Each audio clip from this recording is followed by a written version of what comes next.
तो अभी तक हमने पढ़ा पीछे। अब यूनिट 6 लेसन 3 में है ओ डेटा का काम कि एसएपी गेटवे के अंदर होता है ओ डेटा। तो अब ओ डेटा क्या है उसके बारे में सारा हमने पढ़ना है।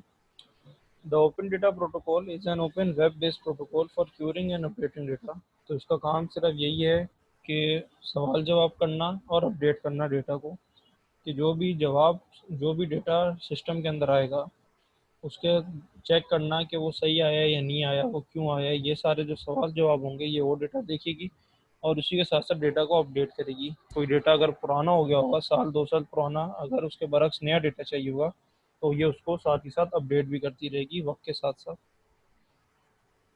ओ data uses a set of internet standards, in particular the Atom Publishing Protocol. तो ये जो चीज़ इस्तेमाल करेगी वो होगी एटम पब्लिशिंग प्रोटोकॉल, मतलब short form Atom Pub, which itself is built on top of atom syndication format। तो ये जो एटम पब है ये खुद जिस चीज़ पे बना हुआ है उसका नाम है एटम सिंडिकेशन फॉर्मेट, एटम। अब एटम क्या है? Atom is the XML format in which O data is published, and atom pub is the protocol providing the operations of the getting and creating and updating and deleting the data। तो अभी हमने पीछे XML के बारे में पढ़ा कि XML एक एक्सटेंसिबल लैंग्वेज है जिसके अंदर हम डेटा को भेजते हैं तो सिक्योर तरीके से हो जाता है। पीछे वापस जाते हैं, XML क्या चीज़ थी उसको कंफर्म करें, रिवाइज करें XML के बारे में। तो ये बिट्स करके XML भेजती है, एक्सटेंसिबल मार्कअप लैंग्वेज जो है।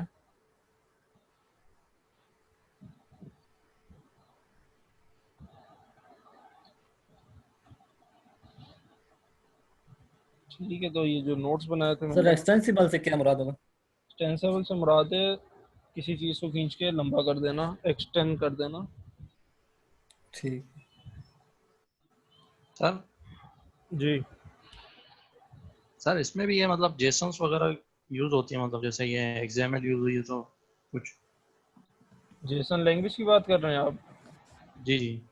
नहीं, एसएपी के अंदर वो नहीं है, सपोर्ट नहीं करेगा वो। एसएपी में सिर्फ 4 ही है ना जो सपोर्टेड है, तो वो अभी हमने पढ़ी थी पीछे। जी जी। एसएपी जिन 4 चीज़ों को सपोर्ट करेगा जिनके ज़रिए डेटा ट्रांसफ़र होगा वो सिर्फ ये हैं, XML, SOAP, WSD और UDDI। तो इसके साथ साथ हम कुछ और नहीं डाल सकते जिसके ज़रिए हम डेटा भेजें। प्रॉक्सी भी लग सकती है और डेटा लीक भी हो सकते हैं इस वजह से। तो अभी हम थे ओ डेटा के अंदर। तो ओ डेटा जिस चीज़ को इस्तेमाल करते हैं वो एटम था, जो उसका काम करने का तरीका। तो एटम क्या था? वो XML फॉर्मेट पे काम करता है। तो XML की ही बात कर रहे थे। तो इसके अंदर जो है XML डेटा का एक स्ट्रक्चर बनाएगा कि किस तरह डेटा को भेजा जाएगा और ट्रांसपोर्ट जब करेंगे तो वो किस तरह होगा। अब XML की फाइल के अंदर जो होते हैं वो टैग्स भी होते हैं और टेक्स्ट भी होता है। मतलब जिस तरह भी ये लिखा हुआ है ये चीज़ें भी होंगी और टैग्स भी होंगे, कि हम टैग्स को दबाएं तो वो डेटा हमारे पास आ जाए। ये नहीं कि पूरा डेटा लिखा हुआ हो, टैग्स दिए हुए हों सिर्फ, कि उनको टच करेंगे तभी वो डेटा आएगा, और साथ ही साथ लिखा हुआ भी अगर कुछ भेजना है तो वो भी भेज सकते हैं। तो वो टैग्स असल में प्रोवाइड करते हैं डेटा के स्ट्रक्चर को कि किस तरह का डेटा हमने दिया है। अब XML जो लैंग्वेज है वो मार्कअप कहलाती है, मार्कअप लैंग्वेज है। इसका मतलब ये है कि जो कंप्यूटर लैंग्वेज है वो टैग इस्तेमाल करेगी फाइल को डिस्क्राइब करने के लिए कि वो फाइल किस तरह की है। सबसे यूज़फुल हो गई अब आजकल XML जो है डेटाबेस के दरमियान भेजने के लिए प्रोग्राम्स के अंदर, ये काफ़ी इस्तेमाल हो रही है आजकल। तो यही अभी हमने देखा ओ डेटा का काम क्या है, getting, creating, sir updating and deleting the data. जी समीउल्लाह।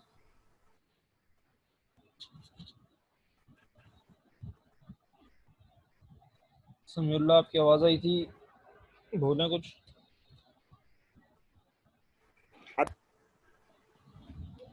कह रहा हूँ सर कि जैसे AWS है, जी अमेजोन वेब सर्विसेज। जी आवाज आ रही सर? जी जी आ रही है। Sir Amazon web services JSON format use करता है, Amazon web services Jason use करता है ठीक। प्रोटोकॉल्स के लिए।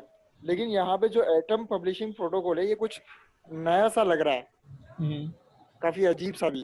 तो वो ऐसे पीक है ना सर इसलिए। ये, हम्म। ठीक है, इसके साथ और साथ। सर ऑब्जेक्ट के लिए ज्यादातर JSON format, object object data के लिए ज्यादातर जेसन और स्क्रिप्टिंग जावास्क्रिप्ट यूज होता है, लेकिन यहाँ पे एक्सएमएल यूज हो रहा है। इसकी कोई खास वजह? अब इधर आखिरी के लाइन में लिखा हुआ है कि ऑप्शनल भी है, जेसन रिप्रेजेंटेशन ऑप्शनल है, लेकिन जो उनको मेन है वो एटम पब्लिशिंग प्रोटोकॉल ही है। अब आप जैसे बता रहे थे कि अमेजोन इस्तेमाल करती है ना वो चीज़, तो अमेजोन ने भी अपना पूरा डेटा संभाल के रखना है, लीक तो होने नहीं देना उसको, और अपडेट भी करना है कि भाई उनके जो कस्टमर्स वगैरह हैं या उनका जो डेटा उनके वेयर हाउसेज में पड़ा हुआ है उसको अपडेट भी करना है, जो वेयर हाउस से चीज़ चलेगी उसको डिलीट भी करना है। तो ये बस उनके ऊपर है कि वो कौन सी चीज़ इस्तेमाल करना चाहते हैं। अब ऐसे भी एक सिस्टम है तो वो अपनी हर चीज़ प्रोवाइड करना चाहता है, वो ये नहीं कहता है कि आप कोई और चीज़ ले लें।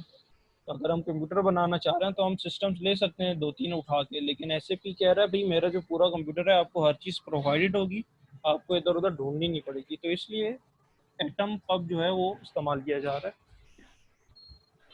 सर एक और वजह भी ये है ना कि थोड़ा सा क्लेश आ रहा है, क्योंकि सेब जो है वो थर्ड पार्टी वो भी यूज कर रहा है, मतलब डेटा सर्विसेज। जी जी मतलब अगर कोई अमेजोन वेब सर्विसेज यूज कर रहा है, कोई बिल्कुल। ओरेकल यूज कर रहा है, कोई बिल्कुल ऐसा ही है। दूसरा तीसरा या थर्ड बाकी पार्टी यूज कर मार्केटिंग रहा है, में तो उसमें थोड़ा सा क्लेश आ जाता है। हाँ कंपटीशन भी रखना लाजमी है ना, वरना ऐसे भी अपनी जो वो है वक़्त है, जो अपनी इज्जत है वो खो देगा अगर वो हर चीज़ इस्तेमाल करने लग गया, तो ऐसे भी कि अपनी कोई अहमियत नहीं रहेगी।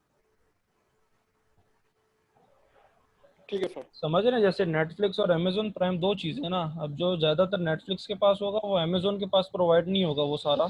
तो इसी तरह अगर वो दोनों चीज़ें दोनों के पास ही सब कुछ प्रोवाइड हो गया तो वो दोनों अपनी अहमियत ही खो देंगे। तो इसी तरह एसएपी जो है वो अपनी चीज़ अपने तक ही रखना चाहता है, वो अपने लिए हर चीज़ वापस से बनाने को तैयार है, लेकिन किसी दूसरे का वो इस्तेमाल नहीं करना चाहेगा। थर्ड पार्टी थ्रू इस्तेमाल करेगा, लेकिन पूरे का पूरा वो अपना सिस्टम के अंदर उस चीज़ को नहीं आने देगा। तो यही वजह है इसकी। ठीक ठीक है है sir. Samiullah. Yes sir, okay. ठीक है, तो ओ डेटा का यहाँ तक कंप्लीट हो गया कि ओ डेटा का जो मेन ऑपरेशन है वो डेटा को लेना, उसको क्रिएट करना, इसी के साथ साथ उसको अपडेट और डिलीट करना। तो ये मेन चीज़ है ओ डेटा का काम। To complement the XML-based AtomPub format, OData has defined an optional JSON representation of the protocol. इसी के साथ साथ वो कह रहा है XML बेस्ड AtomPub तो काम करता रहेगा अपने फॉर्मेट पे, OData साथ साथ ऑप्शनल भी रखते हैं कि अगर JSON रिप्रेजेंटेशन चाहिए प्रोटोकॉल की तो हम लोग वो भी इस्तेमाल कर सकते हैं, लेकिन वो है ऑप्शनल। जो कंपलसरी और देखा जाए सप्लीमेंट्री वगैरह हैं वो AtomPub ही हैं। OData is sometimes called ODBC for the web. A set of features are provided by OData on top of Atom and AtomPub to make the data query and manipulation richer and also enable schema information to be exchanged. तो schema का ये लफ्ज़ वापस आया है। तो बाबर ये मैंने आपको समझाई थी बात स्कीमा की, तो ये आप ज़रा इसका बताएं, आपको याद है स्कीमा क्या चीज़ थी?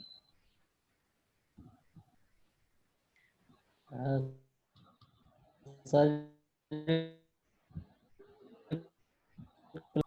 बाबर आपकी आवाज़ कट रही है काफ़ी, वापस से बोलें। सर सर जो क्लस्टर काम करते हैं डेटाबेस में, ठीक है, काफ़ी हद तक उनके सही है। मतलब सही, ये जो लफ्ज़ थे आपको वो सब तो याद है। तो स्कीमा का मतलब था एक छोटा सा डेटा का क्लस्टर, मतलब थोड़ा सा डेटा। इसमें ठीक है, तो सही थे आपके जो लफ्ज़ आपने इस्तेमाल किए वो सारे वही थे जो मैंने बताए थे, तो सही है। तो अब इसके अंदर यही काम है कि वो डेटा इन सब चीज़ों को प्रोवाइड करेगा। जो सवालात होंगे या मैनिपुलेशन होगी वो कम हो जाएगी, डेटा को हैंडल करना आसान हो जाएगा, और जो डेटा एक्सचेंज किया जाएगा उसकी भी इंफॉर्मेशन सारी ओ डेटा के पास रखनी मौजूद होगी। जिस तरह एएलई के पास था इसी तरह ओ डेटा भी सारी डेटा अपने पास रखेगा। हिस्ट्री देना लाजमी है हर किसी को कि वो क्या काम कर रहे हैं। करेक्टरिस्टिक्स ऑफ ओ डेटा, तो ओ डेटा का क्या क्या करेक्टरिस्टिक्स हैं? तो यूआरएल्स फॉर रिसोर्स आइडेंटिफिकेशन, मतलब ये यूआरएल्स भी इस्तेमाल कर सकता है। Uniform operation HTTP,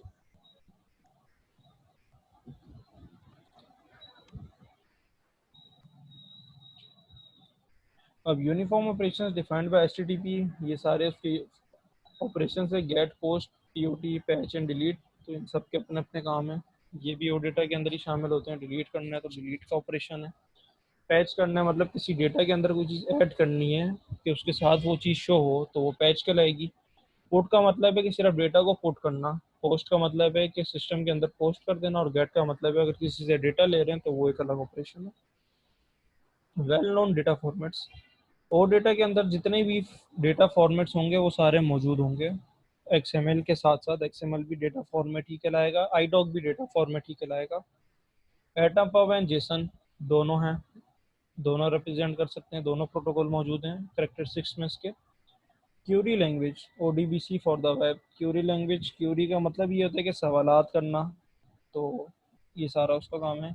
schema information, data model description, तो जो भी डेटा मॉडल डिस्क्रिप्शन मतलब जो भी डेटा उसके पास है या दे रहा है या ले रहा है, चेंज कर रहा है, उसकी सारी डिस्क्रिप्शन मौजूद होगी। कैरेक्टरिस्टिक्स में इसके ये भी आता है। Based on entity and relationship model and hypermedia design platforms,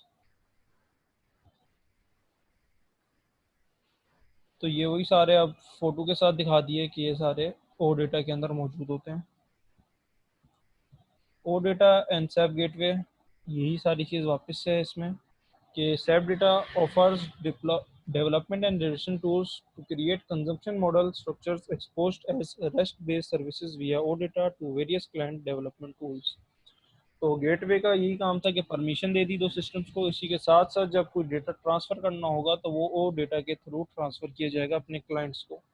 जो भी डेवलपमेंट टूल्स अगर उन्होंने मांगे हैं तो वो ओ डेटा के थ्रू ही ट्रांसफ़र किए जाएंगे। तो इसमें सारी यही बात हो रही है। ठीक है, तो यहाँ पे यूनिट ख़त्म हो गया 6। इसमें 3 लेसन्स थे, सब में अपना अपना प्रॉपर चीज़ थी जो हमने पूरी पढ़ी। माइक्स ऑन करें आप लोग अपने तीनों। तो यासिर आप काफ़ी हल्के हुए हैं आज, तो आपसे स्टार्ट करते हैं, चेक करते हैं क्या रिस्पांस आता है यासिर आपकी तरफ से। तो पहले सवाल का जवाब आप देंगे।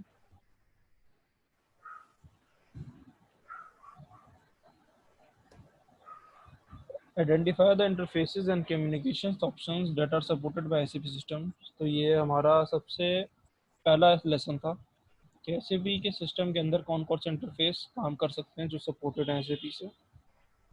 सर ये तो HTTP करेगा, हाइपरटेक्स्ट ट्रांसफर प्रोटोकॉल। ठीक है, और सर ये SMTP भी करेगा, ठीक हो सिंपल गया। Mail transfer. और सर ये बिजनेस एप्लीकेशन प्रोग्रामिंग इंटरफेस, ठीक है, बैपीज। बेपीस। ठीक है, और इन 3 में से और कोई है? Sir SAP transfer protocol. ठीक, और बाकी जो 2 रह गए उनमें से क्या लगता है? RFC और extended data transfer protocol. Sir ये नहीं लगते मुझे। और अब लेसन 1 में हमने जो एक चीज़ पढ़ी थी वो याद करें। लेसन 1 में हमने सिर्फ एक ही चीज़ पढ़ी थी, वो क्या चीज़ थी, कुछ याद है? पहला लफ्ज़ क्या था? RFC। बिल्कुल, बाबर RFC थी। बाबर को याद है, समीउल्लाह को भी याद है। जैसे आपको याद आया रिमोट फंक्शन जी सर। कॉल, तो क्या ये जी सपोर्टेड जी। नहीं होगा SAP से?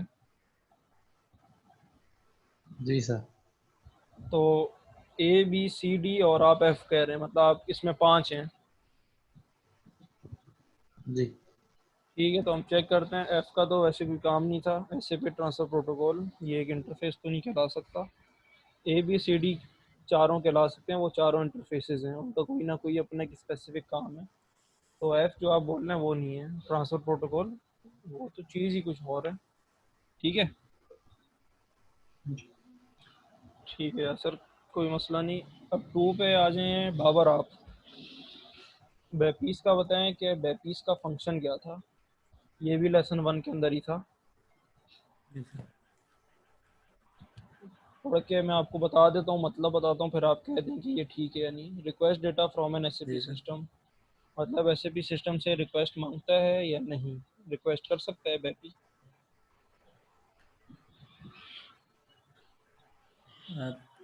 नहीं सर, ऐसे नहीं कर सकता। ये 2 सिस्टम SAP की, मतलब 2 सिस्टम में बना, इंटरलिंक के लिए मोस्टली यूज होता है ना।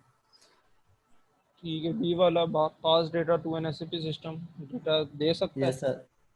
यस सर, ये कर सकता है सर। सॉरी, A और B दोनों कर सकता है। ठीक रिक्वेस्ट भी है, कर सकता है और उसे दे भी सकता है, शुक्र है जल्दी हो गया, वरना डी के बाद में स्टार्ट होने वाला था आपके ऊपर सही वाला।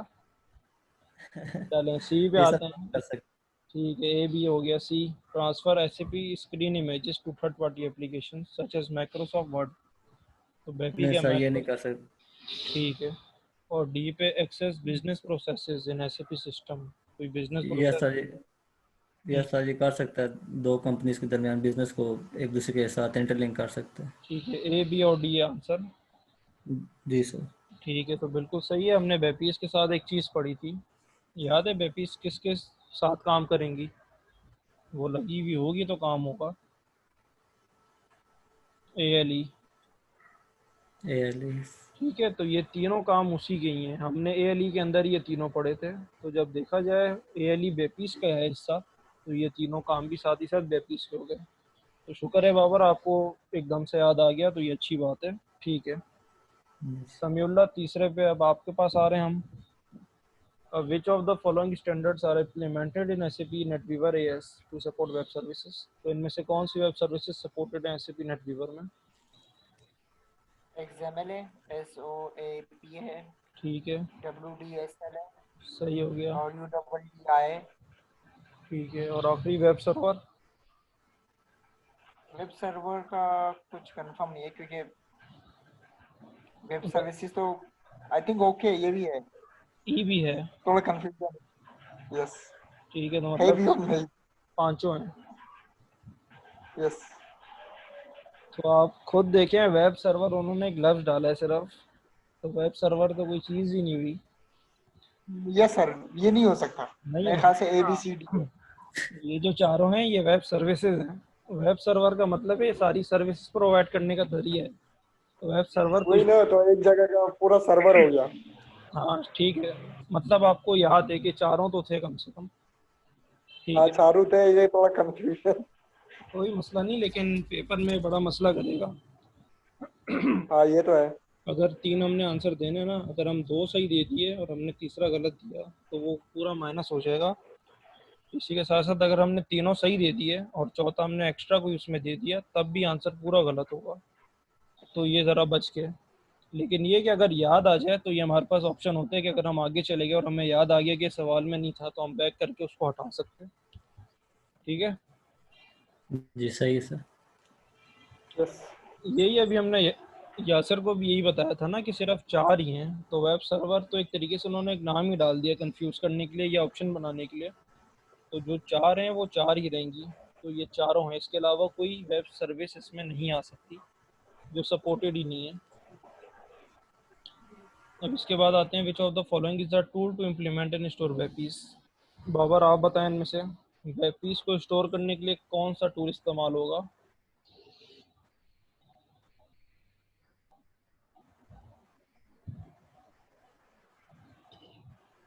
सर ABAP, डी वाला सर, एक डिक्शनरी। नहीं, फंक्शन बिल्डर। ये मेरे को लगता है ये मिस हो गया हमसे, ये लफ्ज़ फंक्शन बिल्डर का। तो मैं आप लोगों को बता दूं, क्योंकि ये वेब पीस में पीछे आया भी नहीं है जितनी देर हमने पढ़ा ना, तो ये एक एक्स्ट्रा चीज़ आ सकती है, इसमें सिर्फ ए है, सिर्फ फंक्शन बिल्डर। सिर्फ ए आएगा। ठीक है, मैं वही बता रहा हूँ कि अगर बाबर आपने नहीं सुना, ये वैसे पीछे हमने पढ़ा भी नहीं है क्योंकि ये लफ्ज़ एक आध जगह पे ही था। तो ये हो सिर्फ ए सकता। आएगा। सिर्फ एक आध जगह पे जी ये सर। ज़्यादा नहीं है, तो ये इसके अंदर फंक्शन बिल्डर है। ठीक है, आवाज़ कट गई थी बीच में या स्क्रीन शेयर बंद हुआ था?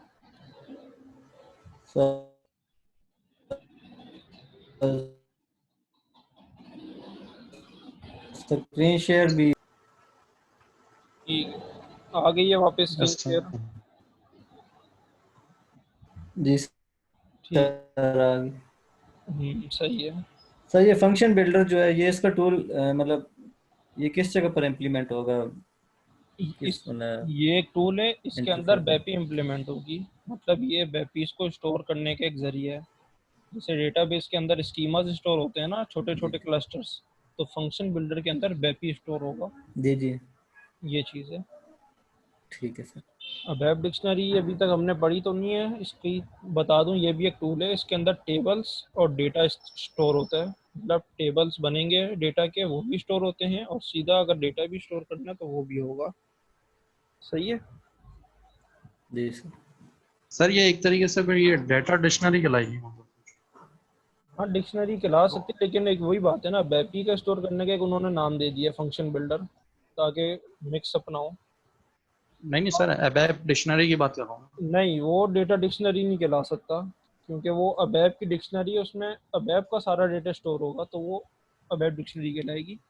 उसमें डेटा के सर ये अलावा जी सर ये C++ में डेटा डिक्शनरी काउंट होता है ना, मतलब पढ़ा है आपने सी प्लस CS। प्लस? जी सर, थोड़ा सा पढ़ा, अभी वो मैं रिसेंट में वही पढ़ रहा हूँ। तो उसमें अबैप सी एस डिक्शनरी तो फोर नहीं आ जीरो सकती वन ना। नहीं सर, वो बैप नहीं, वो डेटा उसमें डिक्शनरी वहाँ हाँ, पड़ उसमें गया। उसका नाम दिया हुआ होगा। जी, हाँ, इसी डेटा तरह को ये, स्टोर करने के लिए। हाँ यही चीज़ है, डिक्शनरी तो उसमें भी होगी लेकिन बस नाम चेंज हुए होंगे। जैसे अबैप एडिटर है तो उसमें कोई और एडिटर होगा, यूं है। जी सर। यासिर, अब एएलई की तरफ आते हैं। एएलई तो बड़ा हमने डीपली में पढ़ा था, तो उम्मीद है इंशाल्लाह आपसे ये हो पाएगा, तीनों सही या चारों जितने भी हैं, ठीक है। तो एएलई के बताने हमने कौन से स्टेटमेंट्स सही हैं। ALE can be used to exchange data exclusively between SAP systems of the same release. Data exchange कर सकता है लाइव, मतलब SAP सिस्टम को रियल टाइम में जब करना होगा हमने एक्सचेंज। नो सर, ये नहीं करेंगे। ठीक है। ALE can be use to exchange data using web services. Web services को इस्तेमाल करते हुए ALE अपना डेटा एक्सचेंज कर सकता है।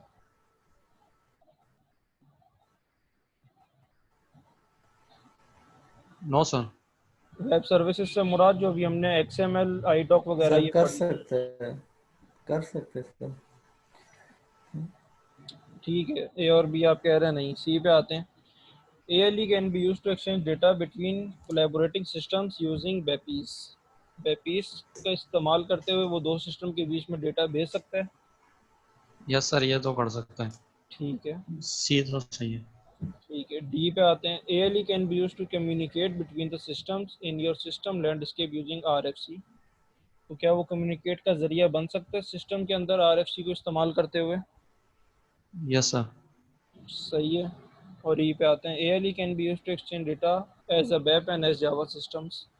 तो वो दोनों सिस्टम के बीच में डेटा एक्सचेंज कर सकता है। नो सर, ये तो नो। ठीक है, तो सी और डी कह रहे हैं सही है। ठीक है। जी सर। बाकी ये और डेटा का भी आप ही बता दें। और डेटा तो अभी लास्ट में ही हमने पढ़ा। और डेटा एक ओपन वेब बेस्ड प्रोटोकॉल है सवाल जवाब के लिए और अपडेट करने के लिए डेटा को, और ये बनती है इस्तेमाल होते हुए एटम, पब एंड जेसन। ये सही है या गलत है? सर ये ट्रू है। ठीक है, एटम, पब और जेसन दोनों से एटम बन सकती है ये। तो ये तो सर वो ऑप्शनल जैसे मतलब हाँ जेसन का वो बिल्कुल, लिखा होता ना। लेकिन बन सकती है ना, उन्होंने ये पूछा, काम हो सकता है। यस सर, ये बन सकती है, काम ठीक हो है, सकता है। ट्रू है। ट्रू है। ALE पे काफ़ी आपने मस्ती की है, लेकिन वो देखते हैं फिर डेफिनेशन में बताते हैं। तो पहला ये किसका था? आप ही था यासर। तो ये चारों ठीक है। सैप ट्रांसफ़र प्रोटोकॉल इसमें नहीं है। दूसरा था बाबर आपका, बेपीस के हवाले से, तो जी बिल्कुल सर। तीनों जवाब सही हुए हैं। चौथा समीउल्लाह आपका था, तो आपके भी चारों सवाल ठीक हैं। एंड में जो शक हुआ था वो शुक्र है कि उसी टाइम कंफर्म हो गया ना, हम आगे नहीं बढ़ गए थे। और बेपीस का भी समीउल्लाह को याद था फंक्शन बिल्डर का। और बाबर और यासिर आप भी देख लें, अब्दुल अजीज़ भी साथ ही हमारे, कि ये सिर्फ फंक्शन बिल्डर है जिसके अंदर बेपीस इंप्लीमेंट हो सकती हैं और स्टोर हो सकती हैं। अब ये में बाबर आप कह रहे थे बी वाले में कि हाँ, लेकिन यासिर ने जो दो सवाल दिए थे सही, वो ठीक थे कि वेब सर्विसेज का इस्तेमाल करते हुए एएलई के अंदर काम नहीं हो सकता। वेब सर्विसेज को इस्तेमाल करते हुए और डेटा काम कर सकती है, एएलई नहीं कर सकती। एएलई सिर्फ लिंक करेगी और डेटा भेजेगी, उसके अंदर वेब सर्विस कोई भी इस्तेमाल नहीं होती। डेटा जैसा है वैसा वो भेज सकते हैं। पहला वाला भी सही जी है सर। कि एक्सक्लूसिवली नहीं भेज सकती एक ही रिलीज में, कि धड़ाधड़ एकदम से भेज दे, इसका ये मसला था। तो हमने टाइप्स पढ़े थे सिंक्रोनस और एसिंक्रोनस, कि जिस टाइम हम अपडेट करेंगे या डेटा एंटर करेंगे उस टाइम डेटा जाएगा, और जब हम भेजना चाहेंगे एसिंक्रोनसली, मतलब 1 मिनट में जाए, 60 सेकंड के बाद जाए, हर 60 सेकंड बाद या 2 मिनट बाद, तो इस तरह है। तो ये वाला भी सही था आपका। और लास्ट वाला भी सही है कि एक अबैप है और एक जावा है, तो उनके अंदर भी एक्सचेंज डायरेक्ट नहीं होगी, कि RFC लगना लाजमी है उनमें भी, तब होगा। अब लास्ट वाला वो डेटा था वो ट्रू है कि एटम पब और जेसन से बिल्ड हुई है और अपडेट करने के लिए और क्यूरिंग के लिए है ये। अब्दुल अजीज़ आपको भी सब समझ आया इस लेसन में? व्हाट्सएप पे ही आप जवाब दे देना, अपना पढ़ लेंगे वहीं पे। बाकी आपने भी एक गेटवे का जवाब दिया था कि gateway is communication support between two remote systems, बिल्कुल ठीक है। बाकी अबैव एडिटर आपका सब गलत हुआ है, अबैव एडिटर की जगह फंक्शन बिल्डर होगा।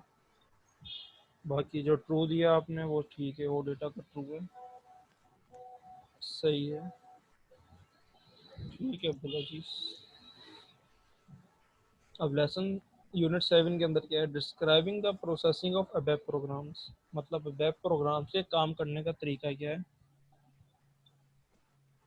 तो वेब सिस्टम आर्किटेक्चर, ये आर्किटेक्चर हम यूनिट 1 लेसन 1 से देखते हुए आ रहे हैं। तो ये प्रेजेंटेशन लेयर बनती है, एप्लीकेशन लेयर और डेटाबेस लेयर। तो सैप की बुनियाद इसी चीज़ पे है कि वो 3 लेयर्स में काम करती है। सबसे पहले प्रेजेंटेशन लेयर, मतलब जो हम क्लाइंट्स को दिखेगी, एप्लीकेशन लेयर है जो काम होगा, और तीसरे में आ गया डेटाबेस। तो जब हमने सबसे पहले इसमें पढ़ा था तो उसमें डिस्पैचर वगैरह या वर्क प्रोसेसेस नहीं थे, तो हमने ये यूनिट 6 में पढ़े, तो अब हमें ये पता चल सकता है कि डिस्पैचर और वर्क प्रोसेस का क्या काम था।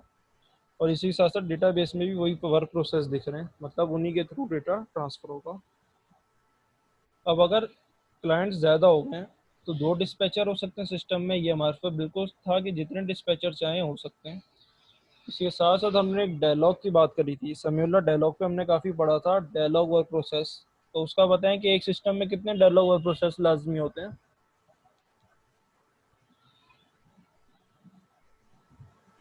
सर याद नहीं है अभी।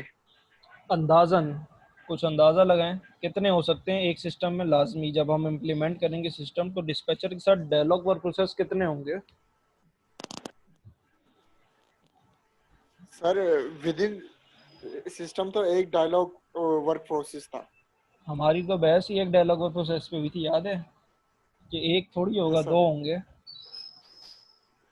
हाँ ये सर याद है। याद आया। 2 क्यों थे, ये भी वो बात आई थी कि 2 मिनिमम 2 होने चाहिए। हाँ मिनिमम 2 होने चाहिए, वर्कलोड कम होने के लिए, सिस्टम की रिक्वायरमेंट है, ठीक है। यस। इस 1 पोल, नहीं हो सकता था, 2 था। हाँ इस पोल के ऊपर था, वो कितने होंगे याद है इस पोल।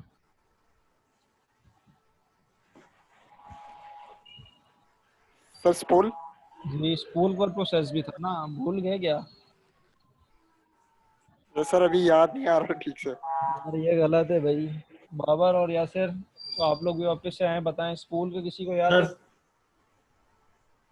सर प्रोसेस जी।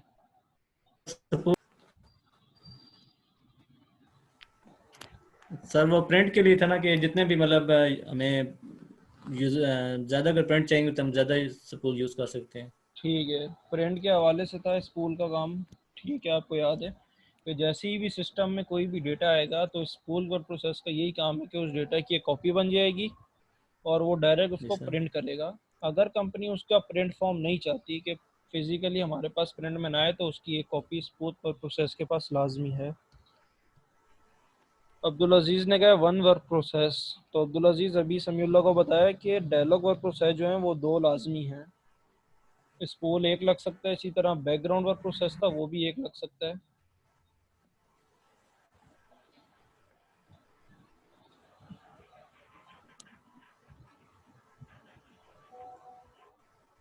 ठीक है, 1 वर्क प्रोसेस फॉर स्पूल, ठीक है अब्दुल अजीज़ भी बिल्कुल सही पढ़ रहे हैं हमारे साथ साथ।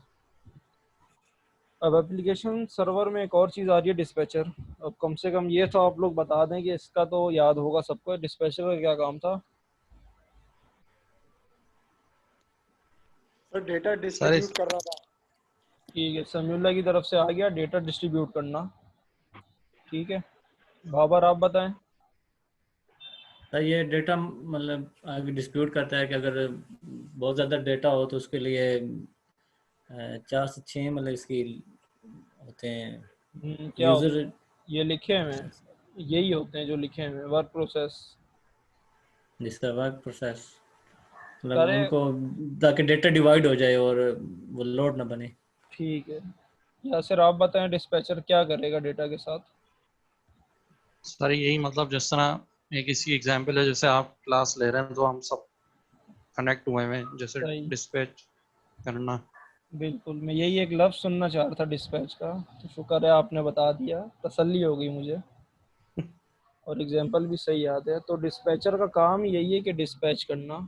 ठीक है, अब्दुल अजीज़ भी साथ ही हैं, dispatcher for distribute the work. ठीक है, तो चारों का आप लोग ने बिल्कुल सही बताया कि कोई भी अगर, अब जैसे 6 क्लाइंट है, 3 ने डिस्पैचर पे अपना डेटा दिया, तो वो क्या चीज़ मांग रहे हैं, तो ये सब वर्क प्रोसेस देखेंगे कि वो डेटा प्रिंट के काबिल है तो वो डायरेक्ट प्रिंट प्रोसेस पे चला जाएगा, स्पूल वर्क प्रोसेस जो है।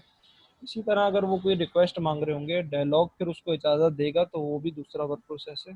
इसी तरह जब सारा काम हो जाएगा तो डेटाबेस सर्वर लेयर वो सारा डेटा रिकॉर्ड कर लेगी और अपने पास सेव कर लेगी। तो ये है अबैप सिस्टम का आर्किटेक्चर, कि अबैप का काम इसी तरह होगा 3 हिस्सों में।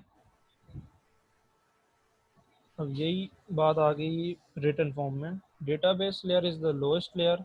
At this layer data is manage with the help of a relational database management system. अभी कह रहे हैं कि जो अबैप के अंदर जब ये डेटाबेस लेयर होगी तो उसको डेटा मैनेज करने के लिए वो एक चीज़ का इस्तेमाल करेगा, वो है RDBMS, मतलब रिलेशनल डेटाबेस मैनेजमेंट सिस्टम। इसके ज़रिए वो अपने डेटा को मैनेज करेगा। उनकी अगर टाइप्स बनानी है, उनके पोर्शंस बनाने हैं, जिस तरह वेब और जावा सिस्टम के अंदर होता था। अब ये पूरा नेटवीवर एएस है, इसके अंदर एएस वेब या एएस जावा नहीं है। तो एएस वेब में डेटा एक जगह पे स्टोर है, कोई मसला नहीं। इसी तरह जावा में भी स्टोर है, उसको भी कोई मसला नहीं। लेकिन जब एएस वेब प्लस जावा होगा तो वेब का डेटा अलग स्टोर होगा और जावा का अलग। तो इसी तरह वो 3 अलग चीज़ें हो गई। अब है सिर्फ नेटवीवर एप्लीकेशन सर्वर, पूरे का पूरा जो सर्वर है बिना वेब और जावा के, उनको एक्सक्लूड कर दिया। तो उसमें ये रिलेशनल डेटाबेस मैनेजमेंट सिस्टम का इस्तेमाल होगा अपने डेटा को मैनेज करने के लिए, और कोई काम नहीं है। In addition to application data, it includes programs and the metadata that the SAP system requires for operation. तो इसके अंदर और क्या क्या फीड होंगे एप्लीकेशन डेटा के अंदर, जो प्रोग्राम्स इस्तेमाल किए जा रहे होंगे। इसी के साथ साथ मेटा डेटा, मतलब मास्टर डेटा नहीं, उस सिर्फ प्रोग्राम का डेटा जो SAP सिस्टम इस्तेमाल करती है ऑपरेशन के लिए। और ट्रांसपोर्ट रिक्वेस्ट की अगर हम बात करें, तो ट्रांसपोर्ट रिक्वेस्ट के लिए जब हम कोई चीज़ इंटर करेंगे तो वो डेटा डेटाबेस के पास जाएगी। तो जो ट्रांसपोर्ट रिक्वेस्ट है उसी के नाम से वो सारा स्टोर होगा, उसके वेंडर का नाम, उसकी टाइम, उसकी पे स्लिप का नंबर, सीरियल नंबर, इसी तरह जो जो चीज़ें मांगी हुई हैं, पैसे, ये सब चीज़ें एक जगह पे मौजूद होगा, ताकि वो ट्रांसपोर्ट रिक्वेस्ट जब भी आगे इस्तेमाल की जाए तो वो सारा डेटा मौजूद हो, और अगर उससे मैच हो तो वो उसको पहले मिल जाए। वो मिक्सअप नहीं होगा, सब अपने अपने पोर्शन के हिसाब से सेव होते रहेंगे डेटाबेस लेयर के अंदर। और इसको जो मैनेज करता है उसका नाम है रिलेशनल डेटाबेस मैनेजमेंट सिस्टम। दूसरा एप्लीकेशन सर्वर, ये बीच का सर्वर है। इसका काम ही सिर्फ ये है कि सेट करना, जो भी चीज़ हो उसको प्रोसेस करना और स्टोर कर देना आगे।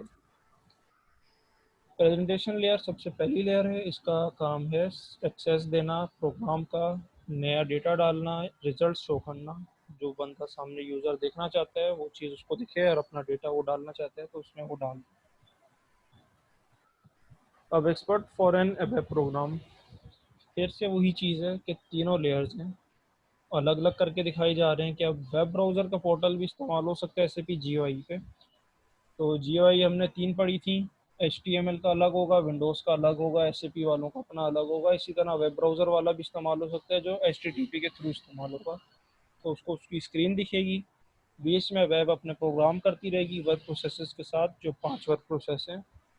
पहला वर्क प्रोसेस है डायलॉग वर्क प्रोसेस, फिर है स्पूल वर्क प्रोसेस, फिर है बैकग्राउंड वर्क प्रोसेस, और फिर है NQ वर्क प्रोसेस। और फिर लास्ट में जब भी जो काम हो जाएगा वो डेटाबेस में जाके स्टोर हो जाएगा। तो इस लेसन में सिर्फ एक तरीका बता रहे हैं, जो हम इतनी देर से पढ़ रहे हैं वो बस तरीका दिखाया जा रहा है कि किस तरह काम होता है। ओवरव्यू ऑफ प्रोग्राम फ्लो, अब काम तो हो रहा है, अब उसके साथ साथ और क्या क्या हो रहा है वो ये भी बता रहे हैं। कोई भी प्रोग्राम स्टार्ट किया हमने, उसके अंदर जो हमने काम करना था कर लिया, कंप्लीट हो गया, डेटा सेव कर लिया, तो वो सारा चला जाएगा ब्लैक बॉक्स में। ब्लैक बॉक्स का हम सबको पता होगा कि ये चीज़ जहाज़ों से इसका ज़्यादातर लिंक है, उसी से मशहूर हुई है ब्लैक बॉक्स। तो आप लोग बताएं ज़रा क्या क्या जानते हैं ब्लैक बॉक्स के बारे में। समीउल्लाह। सर ब्लैक बॉक्स ज्यादातर एरोप्लेन्स में होता है, ठीक। जिसमें जिसमें पायलट्स और एयर ट्रैफिक कंट्रोलर के बीच में जो भी कम्युनिकेशंस हुई थी या बिटवीन पायलट्स जो कम्युनिकेशन होती है वो सारी स्टोर होती है। ठीक है बाबर, आप तो बताएं। जब कोई सही सही, कंटिन्यू करें समीउल्लाह। नहीं काफी और बोलूं। हाँ कंटिन्यू करें आप ही समीउल्लाह। और जब कोई जहाज गिरता है तो जो सारी इंफॉर्मेशन होती है वो ब्लैक बॉक्स के अंदर स्टोर होती है और फिर इसको डिकोड करके सुना जाता है कि एक्चुअल में क्या हुआ था ड्यूरिंग फ्लाइट। ठीक हो गया, मतलब आपको इसका बेसिक सारा पता है कि ब्लैक बॉक्स का काम क्या था। ठीक हो गया ये बिल्कुल। बाबर आप बताएं, इसके अलावा अगर यही सब है तो बता दें हाँ यही था। अगर आप कुछ एक्स्ट्रा इन्फॉर्मेशन हमारे को देना चाहें, जैसे आपको कुछ पता हो तो बताएं। और मुझे भी यही बात नहीं पता। ठीक है, तो मतलब समीउल्लाह ने जो बताया सही है वो सब। जी सर, मुझे ठीक है, यासिर आपकी तरफ से कोई पॉइंट्स ऐड होंगे तो बता दें।